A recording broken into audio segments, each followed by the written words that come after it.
Pangalawang column na to, sa adjustment column, dito mo naman i-record or naka-indicate yung mga present na gastos mo, na expense mo. Ano?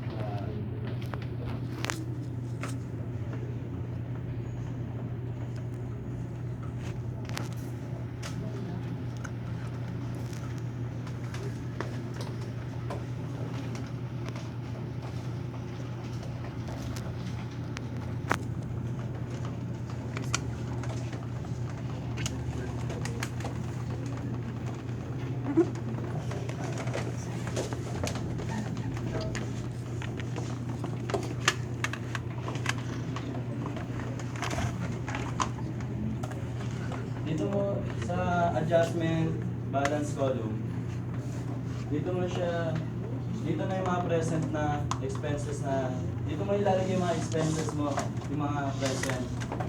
And then sa pagkatapos ng itong column na to, sa adjusted trial balance column. Sa adjusted trial balance column, i-ano mo lang, isasam mo lang siya.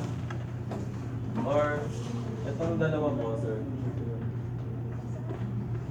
Kumbaga, di ba po sa unearned revenue, nag-credit tayo ng 3,000.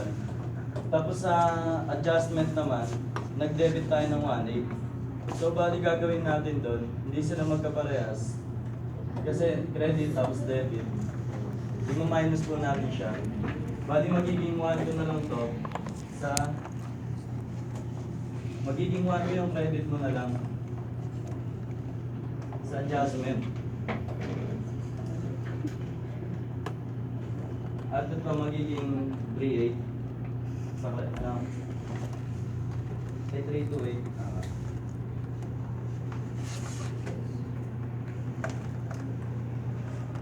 Tapos sa income statement naman, yung mga nire-record mo na lang doon is yung mga revenue, expenses, ayun na lang yung mga nire-record sa income statement. And then sa balance sheet na, doon naman nire-record yung mga cash mo, cash, payable, revenue.